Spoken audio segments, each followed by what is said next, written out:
शिकारी की एक सनसनीखेज दास्तान। मजदूरों की औरतें दरिया के किनारे बैठकर कपड़े वगैरह धोती थीं, बल्कि सभी लोग नहाने के लिए उसी किनारे पर जाते थे। ये जगह दरिया के दूसरे किनारों से बेहतर और साफ थी, इसलिए सब वहीं चले जाते। मामू मुझे और थॉमसन को बस्ती से घर ले आए थे, क्योंकि थॉमसन ने गुज़श्ता 10 दिनों से देसी मुर्ग खाने की रट लगा रखी थी। हम सब कुछ फजल की निगरानी में छोड़कर घर आ गए।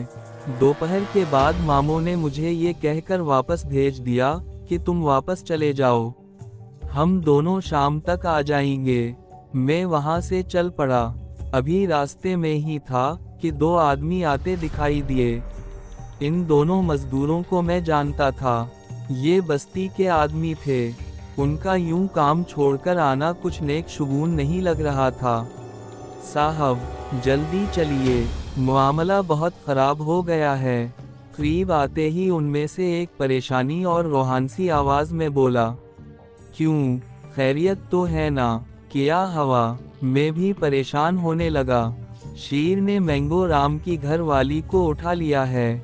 बेचारा बहुत रो रहा है और बार बार आपको याद कर रहा है। जल्दी चलिए, अलामत वावेन। दूसरा मजदूर बोला। मुझे धचका सा लगा। हमारे ख्याल में तो शीर इलाका छोड़ चुका था, मगर वो आदमखोर फिर वापस आ गया था। मैंगो राम एक सीधा सादा सा आदमी था।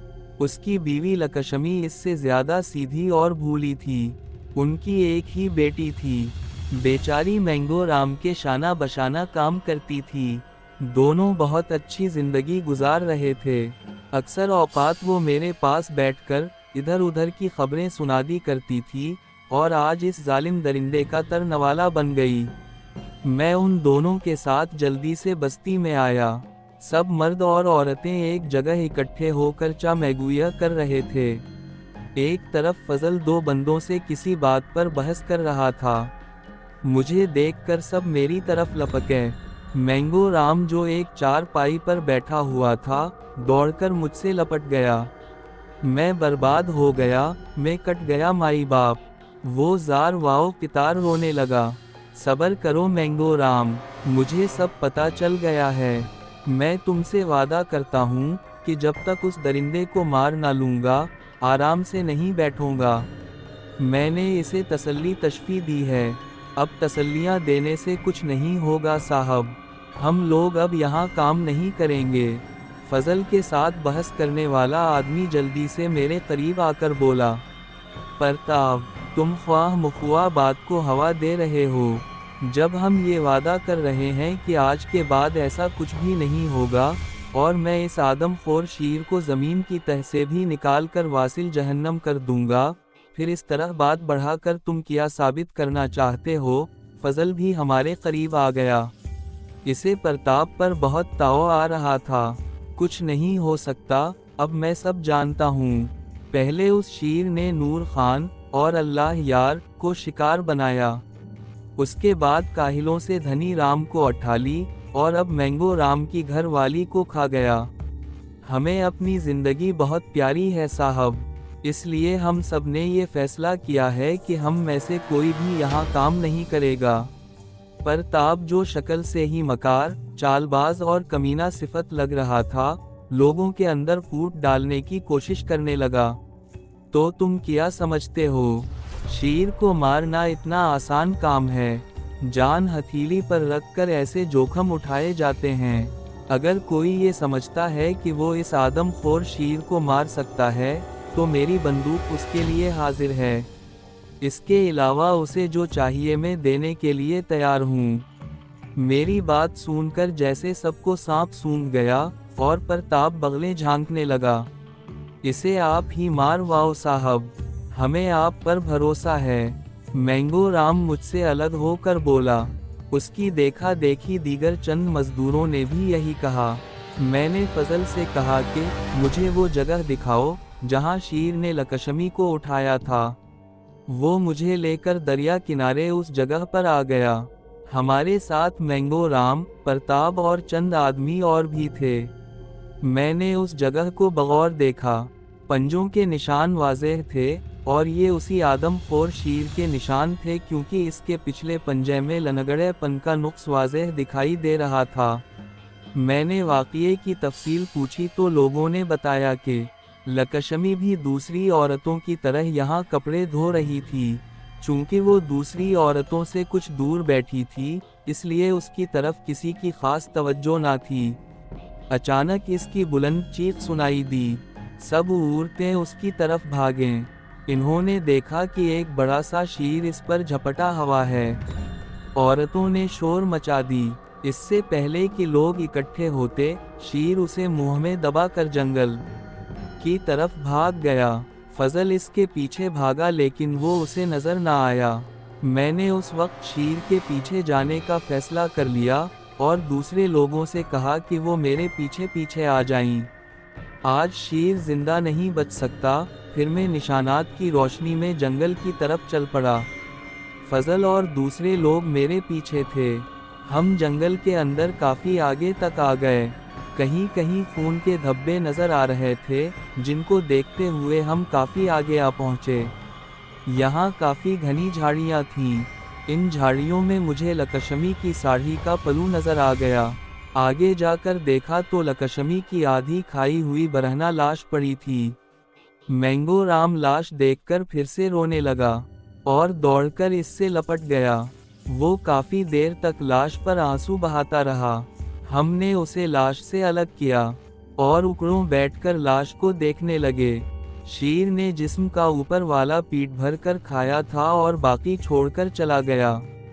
फजल ने कहा, मेरे ख्याल में शेर दोबारा यहाँ आएगा, इसलिए लाश को यहीं पड़ा रहने देते हैं, फिर हम उसे आसानी से मार सकते हैं। फजल की राय बड़ी अजीब सी थी। हम सब हैरानी से उसकी तरफ देखने लगे कि मैंगो राम हाथ जोड़कर बोला, नहीं साहब, मैं इतना बेगैरत नहीं कि मेरी बीवी की लाश यूं निहीला वारिसों की तरह पड़ी रहे और रात भर दरिंदे उसे भनभोड़ते रहीं। मैं इसे ले जाकर अंतिम संस्कार करना चाहता हूँ। हमें भी शर्म महसूस होने लगी। कोई भी मर्द इतना बेशर्म नहीं होता कि उसकी इज्जत रात भर बेगौर वाओ कफन पड़ी रहे। हमने उसे लाश को ले जाने की इजाज़त दे दी। फिर सभी बस्ती में वापस आ गए। मामो और थामुसन भी पहुंच चुके थे। लोगों ने इन्हें सारी बात बता दी थी। मजदूरों में खौफ वाओ हरास फैला हुआ था। वो ठीक तरह से काम नहीं कर पा रहे थे, पर ताब इन्हें खूब हवा दे रहा था। मामो उन्हें समझाते रहे कि अब शेर नहीं आएगा। पहरे का इंतज़ाम सख्त कर दिया गया। मैं और फजल दिन रात बस्ती में निगरानी करते। मामो और थामसन काहिलों की तरफ चले जाते, लेकिन दरिंदे के मुंह इंसानी खून लगना नशे के बराबर होता है। वो किसी भी सूरत इंसानी शिकार करके रहता है। शेर ने एक दो चक्कर काहिलों के लगाए, लेकिन पहरा देखकर वापस हो जाता। मुझे और फजल को देखता तो गुस्से से धाड़ कर उल्टे पांव भाग जाता। इसे पहचान हो चुकी थी, कौन आम आदमी है और कौन शिकारी। फजल को देखकर कभी कभी वो अकड़कर खड़ा हो जाता। इसे अंदाज़ा था कि ये बंदा अनाड़ी है, मेरा कुछ नहीं बिगाड़ सकता। फजल इसे ललकार कर गिन सीधी करता तो वो भाग जाता। जब आदमखोर की एक ना चली तो उसने आना बंद कर दिया, मगर फिर ना जाने उसकी नज़र मुलाहों पर कैसे पड़ गई। इसने भान पर लिया कि मुलाहों पर कोई पहरा नहीं, लिहाजा उसने उनकी रहाइश पर हमला कर दिया और एक शख्स को उठाकर ले गया। कुछ मुलाहों ने अपने साथी को बचाने की कोशिश की, लेकिन जाते जाते उसने दो और बंदों को जख्मी कर दिया। मला कश्तियाँ छोड़कर भाग आए। इन्होंने मेरे पास आकर उस अनदुहनाक वाक़या की तफसील बताई और ये भी ऐलान कर दिया कि जब तक वो आदमखोर शेर मारा नहीं जाता, हम कश्तियों पर नहीं जाएंगे। मैंने भी इन्हें कह दिया कि जब तक उस आदमखोर का खात्मा नहीं हो जाता, वो वापस हरगज़ ना जाएं, क्योंकि एक साथ कई मकामात पर शेर से लड़ना मुमकिन नहीं था। मैंने फजल से मशवरा किया कि क्या किया जाए। काम बंद करके इस आदमखोर शेर की खोज की जाए, या काम के दौरान ही इसे ढूंढकर हलाक किया जाए। फजल बोला, अगर काम बंद कर दिया तो अंग्रेज सरकार बहुत से सवाल उठाएगी। हो सकता है वो ठेका किसी और को दे दें। इससे हमारी जो साख खत्म होगी, सौ होगी। मामों की इज्जत में भी फर्क आएगा। बेशक कर्नल थॉमसन उनका जगरी दोस्त है, मगर ये गोरे लोग जबान बदलने में जर्रा बराबर देर नहीं लगाते। मुझे उसकी बातें दुरुस्त लगें। सौम्य ने मामों से ही मशवरा करना बेहतर समझा। वो आए तो मुलाहों का वाकया भी इन्हें सुना दी। वो बहुत मुस्तरिब हुए, लेकिन उनका भी यही कहना था कि अगर काम बंद हो गया तो हम पर बहुत उंगलियां उठेंगी।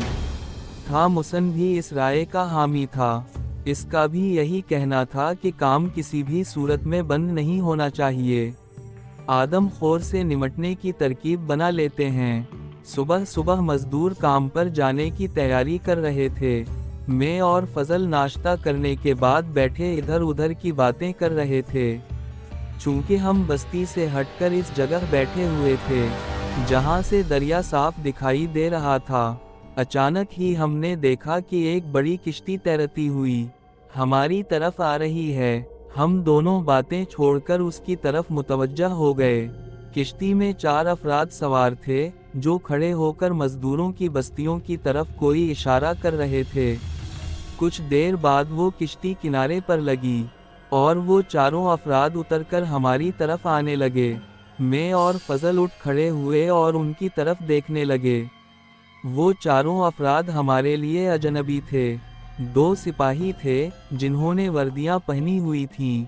उनके हाथों में बंदूकें थीं, जबकि 2 अच्छे सोट बोट में मलबूस कोई सरकारी अहलकार लग रहे थे। हेलो यंग मैन, कैसा है तुम?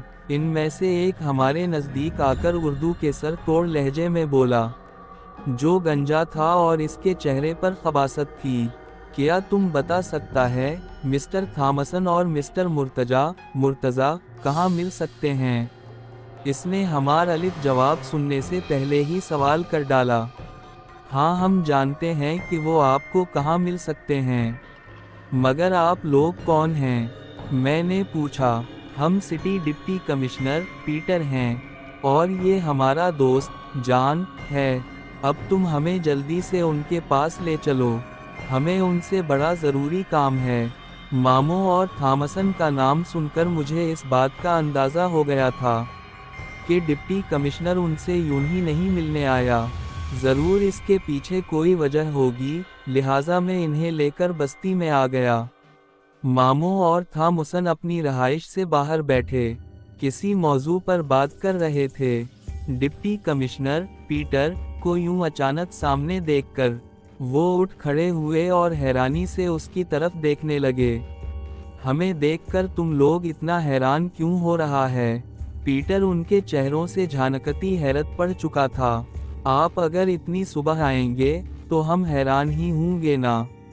बहरहाल बैठिए। मामों के कहने पर पीटर और जॉन लकड़ी की करसियों पर ठाठ से बैठ गए, जबकि उनके साथ जो मकामी सिपाही थे इनके पास खड़े रहे।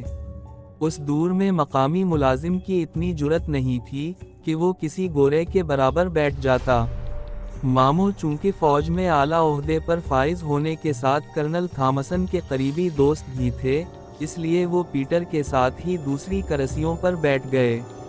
मैं फजल मामों के पीछे खड़े पीटर की मज़हका खेज सूरत देखने लगे। मिस्टर थॉमसन, तुम इतना खामोश क्यों हैं? क्या हमें यहाँ देखकर तुम्हें खुशी नहीं हुई? पीटर थॉमसन का चेहरा देखने लगा। मेरी खुशी और गमी की बात छोड़ो पीटर, यहाँ आने की वजह बयान करो। थॉमसन ने 2 टोक लहजे में कहा। उसे पीटर की मौजूदगी नागवार महसूस हो रही थी। हमको पता चला है इधर बजुअत में एक टाइगर ने दहशत फैला रखी है।